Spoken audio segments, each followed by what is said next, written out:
Our next speaker, Dr. Peng Li. Here we go. Okay, good. All right. Thank you.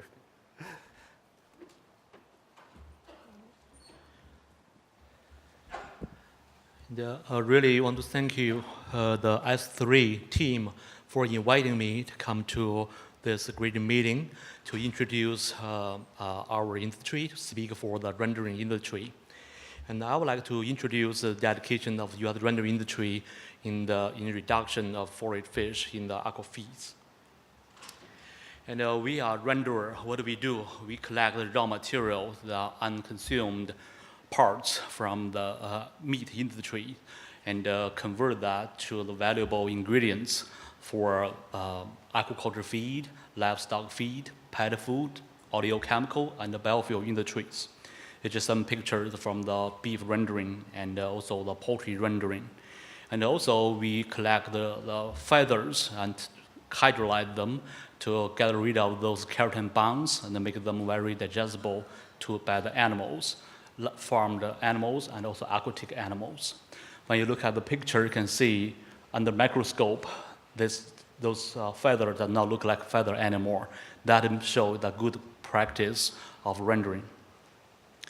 Also, blood, plasma are very valuable ingredients that are produced by our industry. They have been shown the very important functional ingredients in the various aquaculture animal species. And this is the whole story about the rendering, and we try to promote the safety and the quality of our products. And our industry can generate a wide variety of products, including poultry byproduct meal, feather meal, porcine meat and bone meal, bovine meat and bone meal, blood meal, plasma proteins, peptone, which is the protein generated from the mucosa, and also like egg meal and other products. And this is the map of the U.S. rendering industry for the red triangle that symbolize the packer renderers, where the stars symbolize the independent renderers. And when we look at the outside the U.S., there's a global rendering industry. That's U.S. is producing around 4 million metric tons of animal proteins, and the European Union produce another almost 4 million metric tons of animal proteins. In the South America, rendering industry produce similar amount of render products. When we look at the map, China is not there because we do not know what's the exact number that the China rendering industry is producing. There are no association, there is no data showing China's number. However, based on our estimation of China's livestock industry, there should be easily 2 million metric tons of animal proteins produced by China. So when we look at the global production, it should be more than 15 million metric tons of animal proteins produced by the global rendering industry. And we are roughly 2.5 to 3 times than the global fish meal production. And I want to introduce some of the work NRA has done in the past, so our industry can better serve the global aquaculture industry.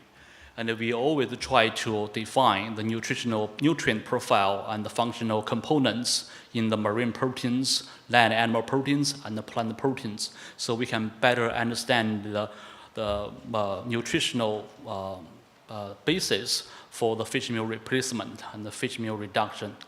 And also we try to sponsor the research that is determines the nutrient availability in the rendered animal proteins, and also we work with the research scientists in various regions in the world to evaluate the efficacy and efficiency of various animal proteins.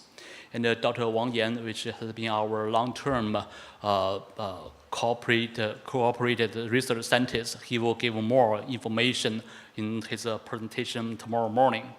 And also, our industry also try to develop new strategies to enhance the efficiency of use of animal proteins in aquaculture production. And for the first part, and around 10 to 20 years ago, and cholesterol is confirmed as an essential nutrient for crustaceans. And then our industry start to look at this together with other researchers, agricultural nutritionists, and to define the cholesterol contents in the different feed ingredients. Marine proteins is a very rich source of cholesterol, and the animal proteins also pretty good source of cholesterol as well. And after that, we start to look at the nucleotides. Back to the days I was in Texas A&M to pursue my PhD, and nucleotides, nutrition of nucleotides was part of my dissertation.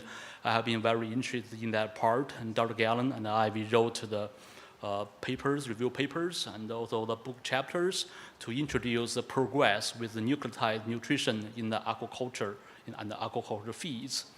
And I would want to mention that there is a lot of progress with nucleotides nutrition in the aquaculture, especially in the marine fishes that have been done by Japan, Kakujima University, Ocean University of China, and National University of Taiwan.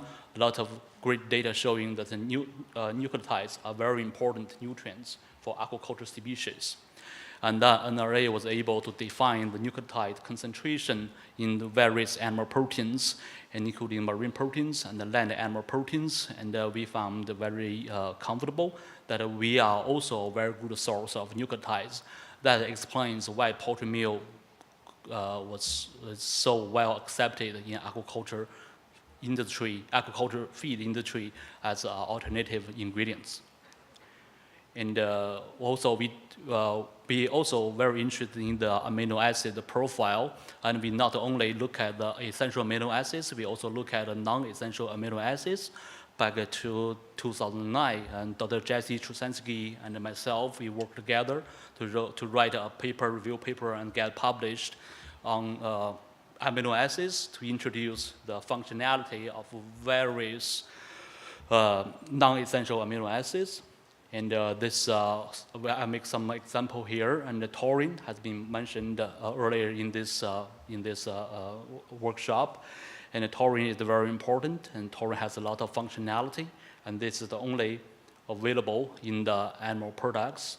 And the poultry meal, fish meal are all good source of taurine, which is almost absent in the plant-based ingredients. And also glycine, and I believe most of the people do not believe glycine is important, but based on other research we saw in the past, glycine has a lot of important applications, especially when aquaculture animals are fed on plant-based diets. And the glycine is very abundant in animal proteins, but it's almost has very little in plant proteins. And the proline, very similar situation to glycine. And there's a lot of new research showing that hydroxyproline is also very important in the plant-based diets. And then we summary that, which is another setting points of the animal byproducts. And we also summarize the importance of dietary glycine, proline, hydroxyproline. We get it published, reviewed, and published by the amino acids again last year.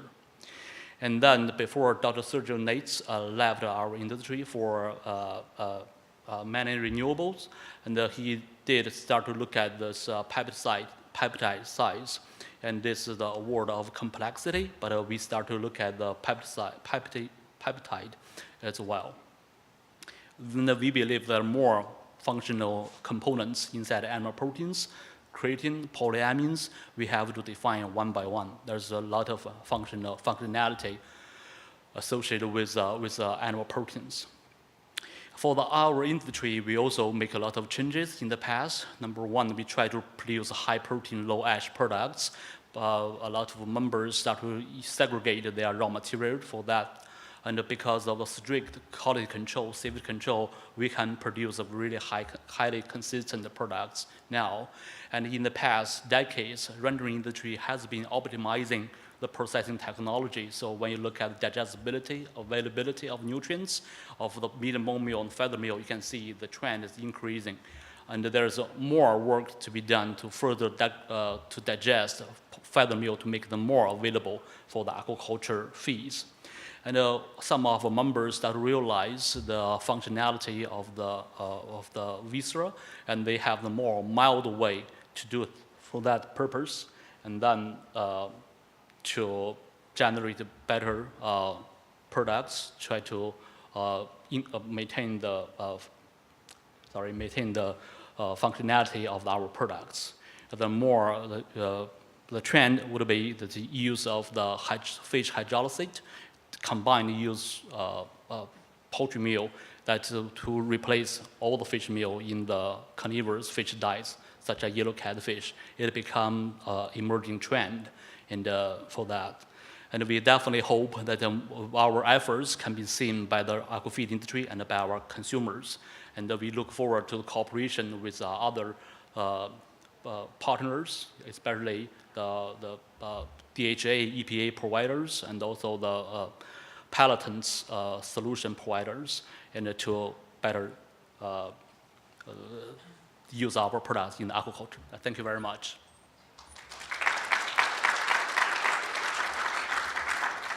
So we've got time for a couple questions for Dr. Peng Li.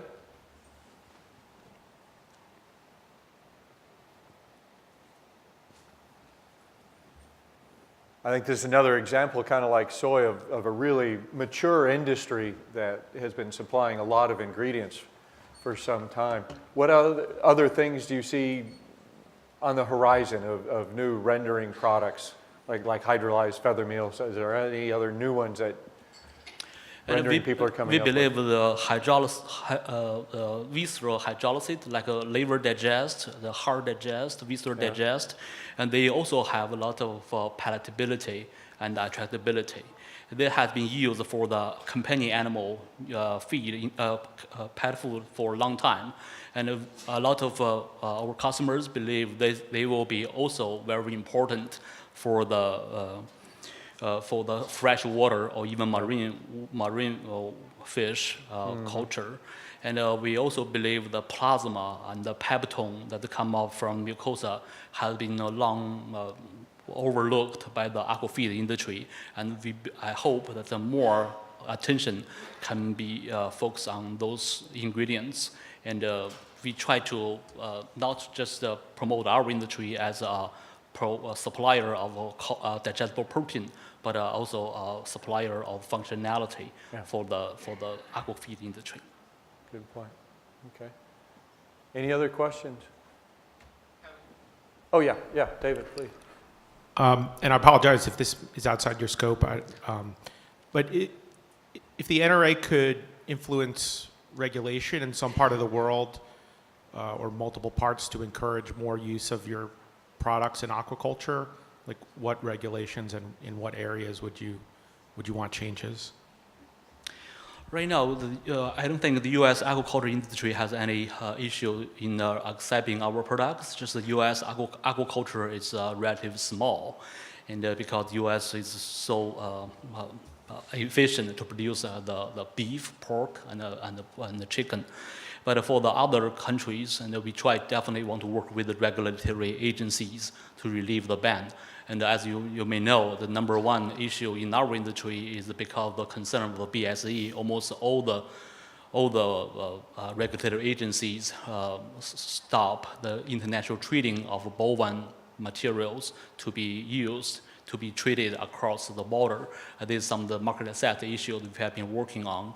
But for pork and the poultry, and we have been very successful. And Dr. Cao Ling may mention tomorrow that China has become the super large importer of the U.S. poultry meal and as alternative ingredients for the fish meal. And I think with the BSE, we become getting eradicated by the world. I think our industry should be able to be better accepted by the world, and I hope they can come soon. Okay, go ahead. So my question is on the similar grounds on the regulatory. The byproducts, would there be any problem in accumulation of antibiotics and final acceptance by the aquaculture industry? I think that's the very good question, and it's always related to the husbandry of the products of origin. In the U.S., the husbandry technology in livestock industry has been very advanced. So the use of antibiotics is not a major practice. And although in the same time, because U.S. is almost a kingdom of the soy and the grains, and the animals can consume the very fresh the foods, so that it also reduce their incidence of disease. So when we add together, U.S. is a really good source of the ingredients with negligible concern of the contamination by the antibiotics or other veterinary drugs. Okay. Very good. Thank you. Thank you. Appreciate it.